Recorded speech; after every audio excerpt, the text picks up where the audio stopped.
કે કોંગ્રેસના નેતા સોનિયા ગાંધીને અયોધ્યા જવાનું આમંત્રણ મળ્યું છે, તો સોનિયા ગાંધી અયોધ્યા જશે કે નહીં જશે એના વિશેની એક ચર્ચા ચાલે છે.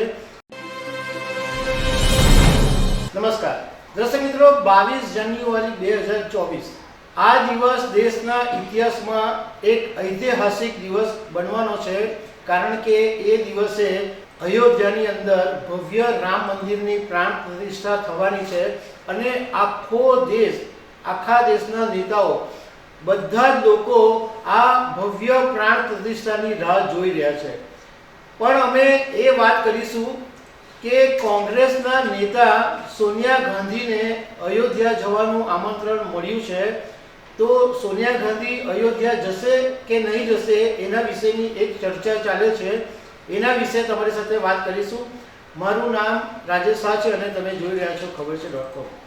દર્શક મિત્રો, જ્યારથી અયોધ્યાનો મુદ્દો શરૂ થયો છે, અયોધ્યામાં રામ મંદિર બનાવવામાં આવ્યું છે, અયોધ્યાની અંદર પ્રાણ પ્રતિષ્ઠા થવાની છે, ત્યારથી માંડીને અત્યાર સુધી કોંગ્રેસે ભાજપ સામે અનેક વખત પ્રહારો કર્યા છે કે આ રાજકીય લાભ લેવા માટે ધાર્મિકનો ઉપયોગ કરવામાં આવી રહ્યો છે. અનેક બાબતોના પ્રહારો કોંગ્રેસ કરતી રહી છે. હવે રામ મંદિરની પ્રાણ પ્રતિષ્ઠા થવાની છે, ત્યારે આ જે ટ્રસ્ટ બનાવવામાં આવ્યું છે એ ટ્રસ્ટે સોનિયા ગાંધી સહિતના અનેક નેતાઓને આમંત્રણ આપ્યું છે. ડૉક્ટર મનમોહન સિંહને પણ આમંત્રણ આપવામાં આવ્યું છે, કોંગ્રેસના પ્રમુખ મલ્લિકાર્જુન ખડગેને પણ આમંત્રણ આપવામાં આવ્યું છે. આની પાછળનું કારણ એવું છે કે જે લોકો રામ મંદિર માટે હોબાળો મચાવતા હતા એમનો જે મુદ્દો છે એ છીનવી લેવામાં આવ્યો છે. એટલે હવે કોઈ એવો આંગળી જ નહીં ચીંધી શકે કે આ રાજકીય કાર્યક્રમ છે. આ લોકો વિરોધ પક્ષના નેતાઓ ઘણા સમયથી એવું કહે છે કે આ તો જે અયોધ્યાનું રામ મંદિરની પ્રાણ પ્રતિષ્ઠા છે એ તો ભાજપની ઇવેન્ટ છે. તો આ ટ્રસ્ટે એવું કર્યું છે કે બધા જ વિપક્ષના નેતાઓને આમંત્રણ આપ્યું છે, એટલે આ લોકોને આંગળી છીંધવાનો કે બોલવાનો મોકો જ નહીં રહે. હવે સવાલ એ છે કે સોનિયા ગાંધીને આમંત્રણ તો મળ્યું છે, પરંતુ સોનિયા ગાંધી અયોધ્યા જશે કે નહીં એની ચર્ચા છે. ડૉક્ટર મનમોહન સિંહની નાદુરસ્ત તબિયતને કારણે તેઓ જવાના નથી એવું જાણવા મળ્યું છે, પરંતુ સોનિયા ગાંધી જઈ શકે છે એવું પણ સૂત્રોનું કહેવું છે. કારણ કે આ પહેલાં સોનિયા ગાંધીએ એવું એક સ્ટેટમેન્ટ આપેલું કે જો મને અયોધ્યા જવાનું આમંત્રણ મળશે તો હું ચોક્કસ અયોધ્યા જઈશ અને ફરીશ. આ પહેલાં રાહુલ ગાંધીએ પણ એવું કીધું હતું કે હું અયોધ્યાની મુલાકાતે જવાનો છું, પરંતુ કોઈ કારણસર અયોધ્યાની મુલાકાત એમની શક્ય નહીં બની. હવે સોનિયા ગાંધી માટે ખાલી પ્રોબ્લેમ એટલો જ છે કે અત્યાર સુધી આ ભાજપની ઇવેન્ટ છે, આ ભાજપ રાજકારણ કરી રહ્યું છે, એવા બધા જે સ્ટેટમેન્ટો આવતા હતા કોંગ્રેસ તરફથી, તો એની સામે જો સોનિયા ગાંધી જાય તો લોકો એમને કહે કે તમે તો વિરોધમાં બોલતા હતા.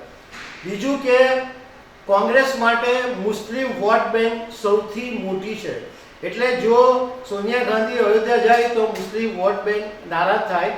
પરંતુ મોટાભાગના રાજકારણના જાણકારોનું કહેવું એમ છે કે સોનિયા ગાંધી ચોક્કસ અયોધ્યા જશે જ, અને એમણે અયોધ્યા જવું પણ જોઈએ, કારણ કે રામ આખા દેશના છે અને આ ઇવેન્ટ બહુ જ મહત્વની છે, એટલે સોનિયા ગાંધી જવું જોઈએ. હવે 22 જાન્યુઆરી 2024ના દિવસે ખબર પડશે કે સોનિયા ગાંધી અયોધ્યા ગયા કે નથી ગયા. એ ઉપરાંત સમાજવાદી પાર્ટીના નેતા અખિલેશ યાદવની સામે પણ એક અસમંજસ ઊભી છે કે એમને પણ અયોધ્યા જવાનું આમંત્રણ તો મળ્યું છે, પણ અયોધ્યા જશે કે નહીં. હવે રાજકારણના જાણકારોનું કહેવું એમ છે કે જો અખિલેશ યાદવ અયોધ્યા જાય તો એમને ફાયદો ઓછો છે, એની સામે નુકસાન વધારે છે. એનું લોજિક એવું કહેવામાં આવે છે કે સમાજવાદી પાર્ટીની સૌથી મોટી વોટ બેંક મુસ્લિમ છે. હવે ઉત્તર પ્રદેશની અંદર જો મજબૂત પકડ રાખવી હોય તો મુસ્લિમ વોટ બેંકને નારાજ નહીં કરાય. એટલે અખિલેશ યાદવ માટે પણ આ મોટું અસમંજસ છે, કારણ કે મોટું નુકસાન થવાની સંભાવના છે.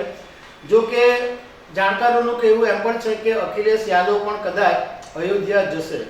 તો દર્શક મિત્રો, આવી અનેક વાતો સાથે અમે તમને મળતા રહીશું. Thank you very much.